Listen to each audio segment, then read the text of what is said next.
só fazer uma rápida revisãozinha, né? Então, a hipersensibilidade é uma resposta normal exacerbada, tá? Então, não tem nada diferente, só é exagerada, né? Decorrente de mecanismos habituais, e aí, então, causa lesão no organismo. Tá? Então, a hipersensibilidade é uma resposta desregulada ou não controlada adequadamente. Então, nós temos atualmente classificado como 4 tipos, né? Tipo 1, 2 e 3, mediados por anticorpo, né? E a tipo 4, que é mediada por célula, né? E elas, agora, atualmente, ela é subdividida em 4 tipos. Então, hoje, nós vamos conversar sobre a tipo 1, que é mediada por IgE, e o mastócito é o ator principal. Então, é uma reações inflamatórias agudas mediada por IgE. Essa IgE, ela fica ligada nos receptores, tanto de alta afinidade quanto de baixa afinidade, sendo que nos mastócitos, basófilos e eosinófilos são os receptores de alta afinidade. Tá? Com isso, ou seja, com a ligação da IgE no receptor de alta afinidade do mastócito, vão ser liberadas substâncias, né, farmacologicamente ativas ou imunologicamente ativas, né, e essa hipersensibilidade, ela está ligada ao controle das parasitoses e das reações alérgicas. Tá? Essa é a principal. Então, muitas das vezes, a gente recebe no consultório, a pediatra mandou aqui porque está com IgE aumentada, tá? Mas não tem nenhum sintoma, não tem história familiar, não tem nada. Então, sempre também pensar em parasitose. Tá? Então, reações alérgicas, a produção a um antígeno ou alérgeno. O alérgeno, tá? É o antígeno ligado à alergia. Tá? O antígeno pode ser qualquer antígeno, mas quando ele é ligado à alergia, ele é chamado de alérgeno. Então, esse conceito é fundamental, que é o conceito de atopia. Então, a predisposição genética que determinado indivíduo tem para produzir IgE contra alérgenos habituais, ambientais habituais. Então, é aquele paciente que desenvolve IgE para qualquer coisa. Né? Então, hoje a gente viu um paciente de dermatite atópica, né, com uma IgE lá no alto e IgE positiva para coco, para camarão, para trigo, as coisas mais dísparas possíveis, sem nenhuma relação química. Tá? Então, o paciente que é atópico, ele tem essa predisposição. Então, aqui, né, pólen, ácaro, alimentos, alguns medicamentos, tá? E precisa de uma exposição prévia ou repetida, tá? Para que aconteça a reação. É chamada, então, de sensibilização. Isso aqui é outro conceito importante, tá? Tudo que é de fora, tá, que não é nosso, você pode promover teu organismo, o sistema imune faz uma defesa, tá? Pode ser por IgE, pode ser por IgM, pode ser por célula, mas isso não quer dizer que esse paciente vai reagir, tá? Então, mais uma vez, aquele paciente que você não tem história nenhuma de nada, mas que dá um teste positivo ou uma IgE positiva, tomate, coco, essas coisas, tá? Esse paciente é considerado sensibilizado. Então, ele tem uma defesa, mas ele não faz reação. Tá? Isso não quer dizer que o paciente seja alérgico. Ele só vai ser considerado alérgico se ele tem IgE positivo e tem uma doença, né, correlação com essa IgE. Tá? Então, aqui só para mostrar. Então, o alérgeno tem a primeira exposição, tá? O paciente está lá, fez IgE de defesa normal, uma pouca quantidade. O paciente que tem uma IgE, mas que não tem doença correlata, né, é o paciente sensibilizado. Tá? E o paciente hipersensível é aquele que tem IgE de forma exagerada. Tá? Então, isso é um conceito importante, um conceito de adoção. Então, como que funciona? Vamos lembrar lá do nosso velho contato, olha a reação imune. Então, o alérgeno, o parasita, entra no organismo, pela célula epitelial, tá? Ele é captado pela célula apresentadora de antígeno, essa célula apresentadora de antígeno, né, capta esse linfócito, vai lá no linfonodo, né, no linfonodo ele vai apresentar esse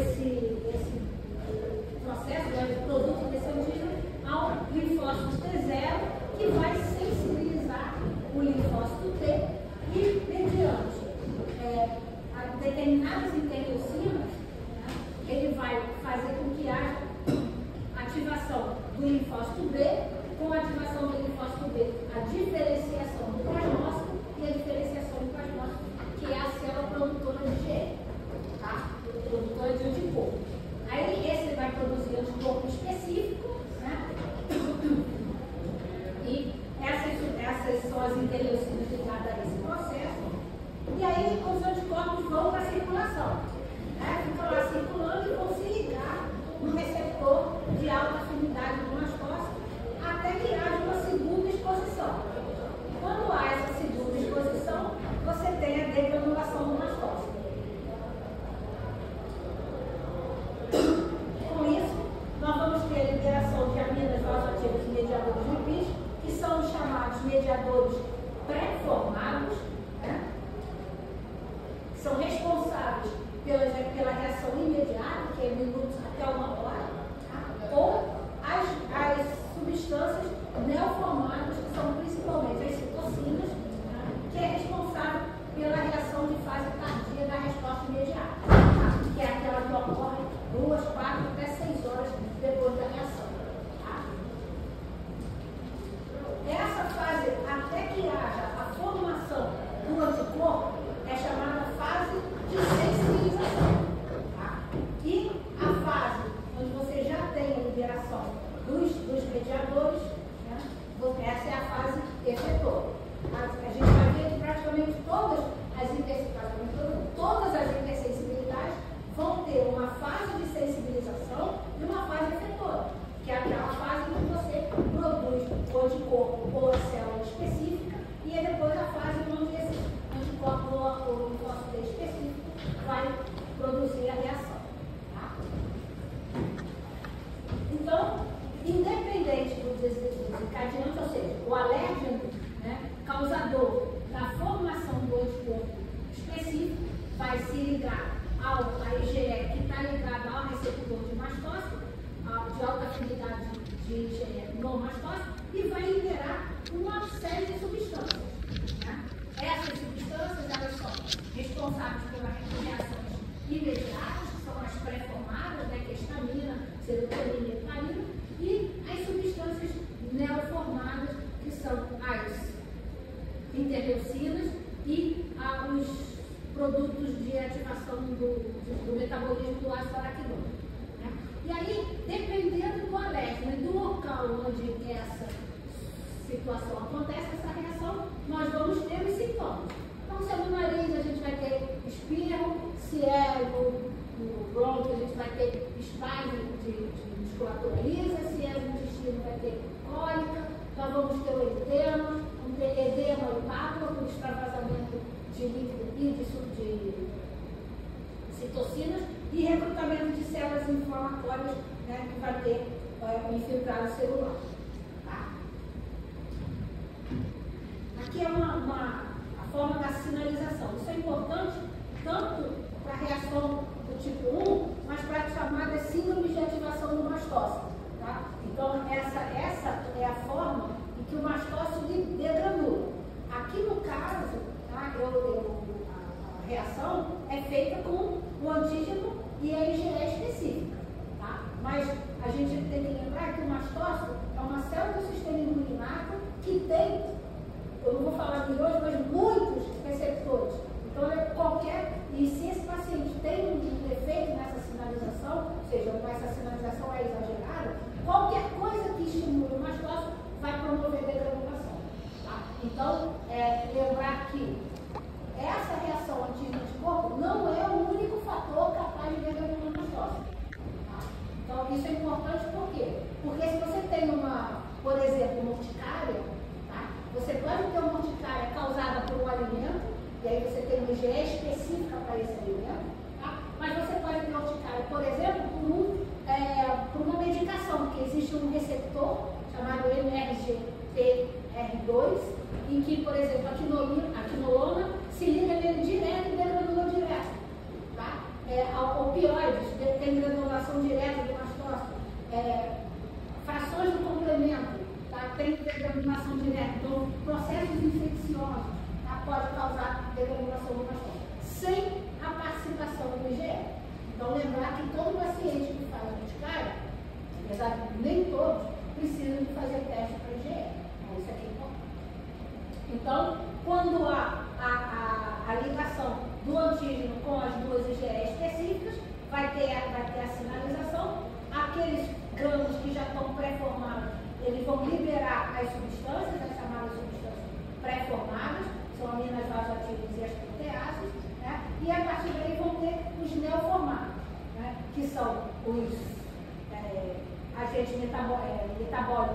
do ácido araquidônico, que são as prostaglandinas e o leucotrieno, né? E as citocinas, que são os outros mediadores. Lembrar, né, daquela reação da citocina que a gente falou na semana passada, tá? Então também ocorre. Bom, e aí é aquilo, o mastócito, basófilo ou eosinófilo, eles vão sofrer a degranulação, e aí a liberação desses mediadores vão ser responsáveis pelas diversas reações que o organismo pode dar. Não só em relação àquele local, mas se for uma degranulação maciça, né, aí nós vamos ter anafilaxia, ou seja, uma reação sistêmica e não só naquele local onde ocorreu a reação, né, seja no intestino, seja na pele, né, e lembrar que o eosinófilo é uma célula, ela é malzinha, tá? Malzinha que eu falo porque além dessas substâncias, né, que o próprio eosinófilo são interleucinas e proteínas que vão quebrar e destruir o epitélio. Tá? Então, onde ela está presente, né, ela causa também um dano, tá? Não só por conta da reação. Né? E ele tem também interleucinas que ativam ele próprio. Né? Então, ele faz um feedback. Quanto mais eosinófilo tem, quanto mais eosinófilo degranulando, mais persistência tem eosinófilo, mais show de eosinófilo acaba. Tá? E essa é uma informação importante, que é a reação bifásica da hipersensibilidade do tipo 1. Então, esse paciente, ele degranula o mastócito, tem a exposição ao alérgico, o mastócito degranula e libera a substância que tem ação até 1 hora. Tá? E aí vai reduzir porque são substâncias que são rapidamente degradadas. Só que existe aquela liberação dos mediadores neoformados, que vão demorar um tempo para serem formados e causar a própria ação. Tá? E aí você vai ter uma resposta bifásica. Isso aqui é importante, por quê? Porque se vocês pegam, por exemplo, um paciente com anafilaxia no pronto-socorro, esse paciente tem que ser acompanhado pelo menos, no mínimo 12 horas, tá? Pelo risco de causar uma reativação, né, desse processo, e o paciente está longe do serviço médico.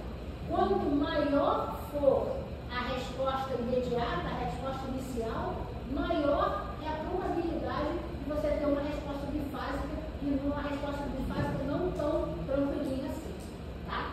Por causa da liberação maciça desses mediadores. Maior a probabilidade de você ter uma resposta bifásica, tá? Resposta bifásica importante, tá? Então, essas são as doenças mediadas pela hipersensibilidade tipo 1, então, asma, rinite alérgica, conjuntivite, urticária, dermatite atópica e anafilaxia, que é de tubo corpo, tá? Que é uma das emergências da alergia. E quando você tem uma hipersensibilidade tipo 1, você tem como identificar o anticorpo específico. Tá? Esse anticorpo específico, ele pode ser avaliado via teste cutâneo, chamado teste cutâneo de leitura imediata, que é o teste de cultura ou prick teste. Então você coloca a substância, o antígeno, aqui, faz uma cultura, então é só uma escarificação pequena, não é lá no fundo, não é intradérmica, e você lê em 20 minutos, que é o tempo da degranulação. Tá? E aí a gente faz hidratantes, alimentos, medicamentos. Lembrar que nem todo alimento, nem todo medicamento, nem todo veneno de hipermóptera vocês vão conseguir fazer o teste direto ou dosar o GE específico. Tá? Você não vai ter essas substâncias padronizadas. Tá? Então, você pode lançar mão da chamada prick-to-prick, que eu botei aqui, que é o teste não padronizado. Então, por exemplo, o paciente chega, doutora, eu comi kiwi e fiquei todo embolado. Você vai pedir IgE para kiwi, não tem. Você vai fazer o teste teste com o próprio kiwi. Tá? Então, clique to clique, você faz alguns catucados assim, né? Uma cultura no kiwi e vai lá e clica o paciente. Tá? E espera 20 minutos. Tá? Só que é um teste que não é padronizado, mas é um teste que vai te dar definição. Professora, himenóptero da IACA? Não, himenóptero, veneno de inseto himenóptero é abelha vez do animal. Ah, quase. Não, abelha vez do animal. É uma classe de inseto. Abelha vez do animal. E formiga de fogo. Abelha, formiga de fogo. Aquela que dói. Ela que dói pode causar um estrago. O rachudo também? Não, rachudo é sugador. A gente vai ter uma aula de inseto, tá? De alergia a inseto. Existem dois tipos de inseto. O inseto que pica, que é o inseto sugador, e o inseto que ferroa, que é o inseto que injeta o veneno. Tá? Então, o inseto que injeta o veneno é o himenóptero. Tá? Aí a abelha deixa marimbondo, que é a formiga de fogo. O rachudo, mosquito, pulga, percevejo, tudo isso é sugador. Tá? Mas você pode ter reação. Aliás, eu peguei um paciente todo picado, bad bugs. Todo. Tá? E aqui a gente já conhece a nossa anti-GE, ou omalizumab, né? Então, a anti-GE é o anticorpo anti-IgE, que vai se ligar às IgE circulante e vai impedir a ligação da IgE no receptor de alta afinidade do mastócito e, consequentemente, a gente não vai ter a degranulação do mastócito. Tá?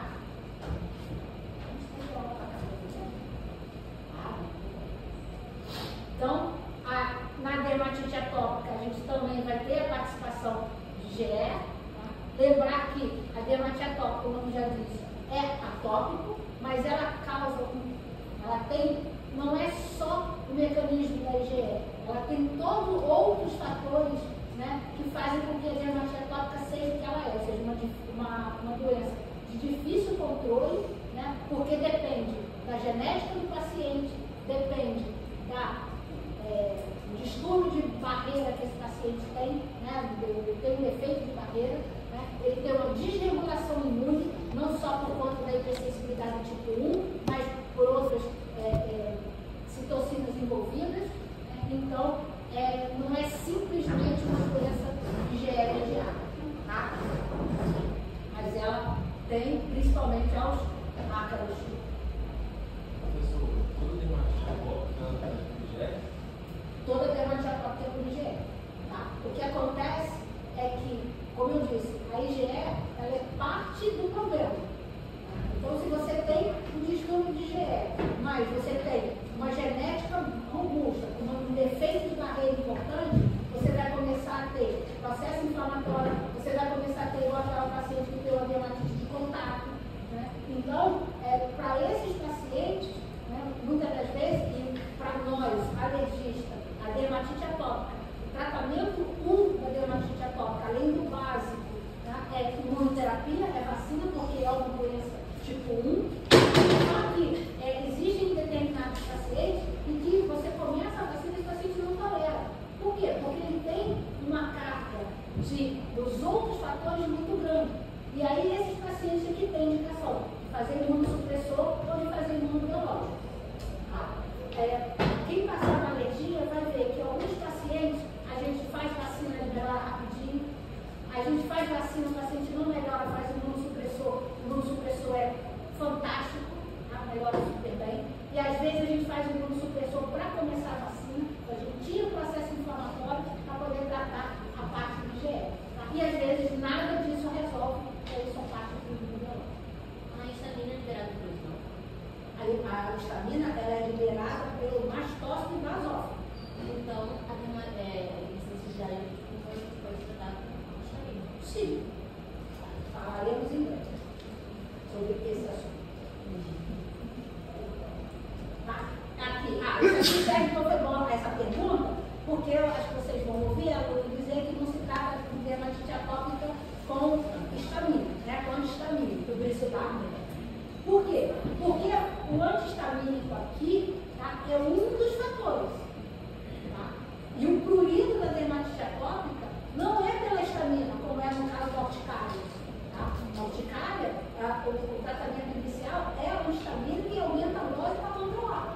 Tá? Mas aqui na dermatite atópica, o prurido ele é causado pela histamina, é causado pelas alarminas, né? Então IL-33, IL-31, tá? Pelas outras, pelo TSLP, tá? Pelo processo inflamatório que causa, então são liberadas citocinas, são liberadas neurotransmissores, daqui é cheio de terminação nervosa, então esse prurido tem muitos outros fatores, tá? Por isso que se você faz o histamínico, alguns pacientes até melhor, mas não adianta aumentar o histamínico como a gente aumenta na urticária, que você não vai ter tanto sucesso assim. Tá? Aqui é a urticária, aqui sim, né? Então aqui você tem a liberação de vários mediadores, mas aqui a histamina, aqui a ativação do mastócito é o mecanismo principal. Tá? Então aqui você tem a ativação do mastócito com a liberação dos vários mediadores, aí você tem aumento da permeabilidade vascular, estímulo das terminações nervosas, e a gente vai ter a lesão eritema papular quimiginosa. Tá? No caso, por exemplo, da urticária crônica espontânea, tá? Você tem ativação do mastócito. Tá? É isso aqui que acontece. O problema é que o fator que ativa o mastócito, tá, é um alto anticorpo. Tá? Então, é uma doença autoimune. E, consequentemente, essa degranulação é feita constantemente. E aí, essa reação ela é mantida no tempo prolongado. Tá? Mas ainda assim, o tratamento é histamina. Nesse caso, ainda é histamina. Tá? As reações de hipersensibilidade ao medicamento são aquela velha história. Você toma penicilina, essa penicilina, né, ela é uma pílula, vai ser captada, vai lá no sistema, vai lá no linfonodo, vão fazer IgE específico e quando você toma ela de novo, você passa a ter reação. Aqui é o tratamento. Então, são vários, como são a sinalização, ou seja, desde a ligação do anticorpo com a IgE específica, da IgE específica com o seu antígeno, até a liberação dos mediadores, né, a gente tem um caminho, né, que são várias vias que a gente pode bloquear. Então, a primeira é direta, a IgE, então a anti-IgE, a gente evitar que a IgE se ligue no receptor. Tá? A gente tem o chamado estabilizadores de membrana do mastócito.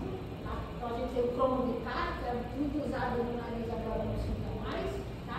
E esses três aqui estão ligados, desculpa, os três. Na verdade, os quatro estão bem ligados às conjuntivites alérgicas. Tá? E o cetotifeno é um. Quem aqui é pediatra? Do tempo já usaram o cetotifeno? Não, né? Isso é um termo antigo. Eu nunca fui pediatra, então não sou nova. Tá? Então, o cetotifeno é um antihistamínico de longa ação, tá? Mas ele tem ele é um estabilizador de membrana do mastócito, tá? Mas é inicialmente um antihistamínico. Ele era bastante usado na pediatria, por quê? Porque ele dava sono e fome. Então, presta atenção, a mãezinha, a criança, são tudo. Aí a criança fica toda mansinha, com vontade de comer, aí adorava uma certa pessoa. Mas 6 meses de cetotifeno, tá? Aí a alergia ia embora. Ia embora a alergia? Não, né? Provavelmente aquilo não era alergia. Então, tem paciente que dizia que ficou bom com cetotifeno na infância, provavelmente não era alergia, tá? Porque ele é só um antihistamínico, ele não altera em nada esse mecanismo, tá bom? Tá? O antihistamínico H1, corticóides e broncodilatadores, eles vão agir nos órgãos-alvo da histamina, né? Eles vão bloquear esses órgãos, e aí a histamina não vai se ligar, né, a esses receptores, tá? E os bloqueadores de citocina, né? Os corticóides, que são os imunossupressores universais, os imunossupressores que